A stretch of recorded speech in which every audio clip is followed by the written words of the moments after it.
Satellite uplink established. Welcome back, Commander.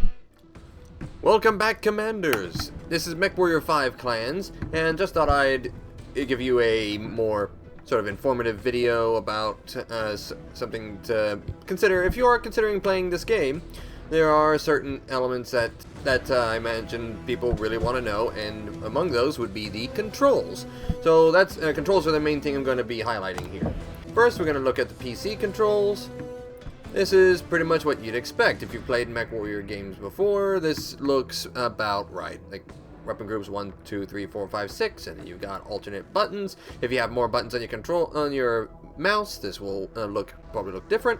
So this looks normal. I typically like to use a controller just because I like how it feels, than just a bit more immersive controller for me in my using a controller, in my opinion. But of course, I can use a mouse and keyboard if I must, but it's perfectly fine. Now the controller is where things get a bit weird.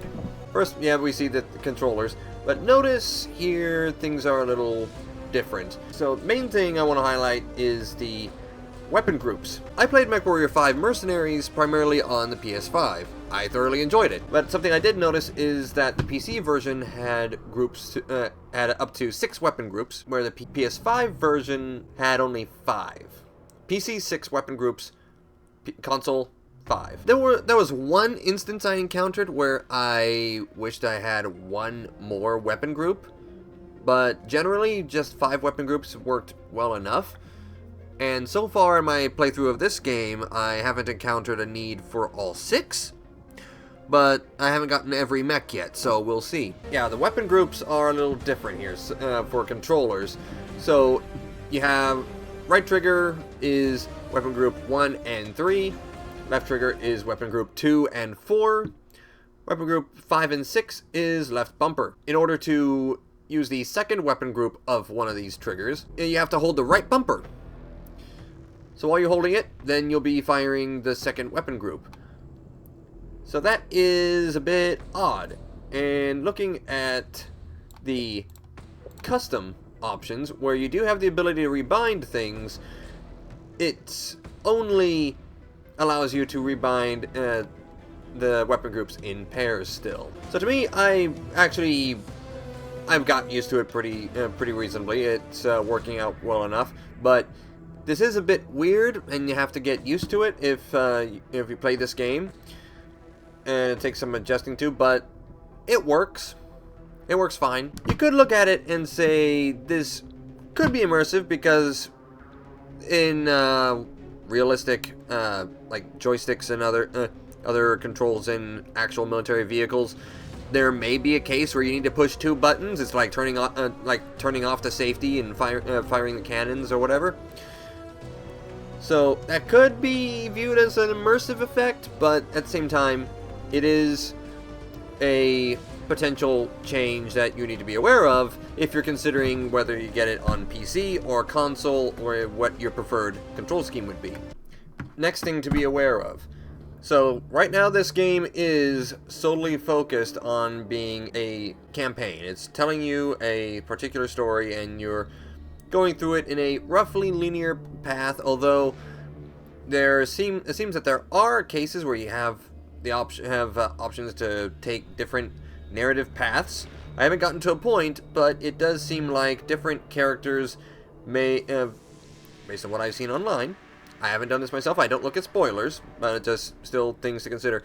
It does seem like there may be different endings tied to different characters in your star. So there is the ability to replay the game for different endings, but if you played Mercenaries and you loved the fact that, variants included, there were after all the DLC, 400 mechs, which was awesome. That was a ton of variety and just options upon options for just customizing your own lance of mechs. Here, you can only use currently the 16 clan mechs. Now, there is a good deal of versatility therein, because the omnipods act as your variants. You can have completely different loadouts with each omnipod, but these 16 mechs are your only pilotable options right now. So that is something to be aware of if that is a major factor in this purchasing this game. Personally, I'm enjoying the game, but it is disappointing that it is only 16 mechs. Right? That is another thing for you to be aware of. And the campaign, people are reporting that they're finishing it in 25 hours, which I feel like that is a pretty reasonable amount of time, and that could be interesting to see through again when you do alternate playthroughs and try different ending, if it is that deep. So that was just a few little things that I think may be a major factor of deciding whether or not what platform you get this game, or if you get it at all. Let me know if that was helpful and informative and help you decide what platform you want to get it for. And something to make note of, as of recording this, I think we're on day 5 after the launch of the game. So 2 more days and you still get what would traditionally be a pre-order bonus. There's the Invasion skin, which it's a very bright colored skin, but recoloring it, it does have a pretty nice, simple but nice pattern that you can recolor. But that is something also I appreciate, that this is not a pre-order bonus. It is like a launch window bonus. They're letting people review it, letting the game be out there, and if you didn't pre-order it, well, you still get the bonus a full week after the game launched. That's nice. I do appreciate that, at least. So anyway, let me know if this has been helpful. And until next time, take care.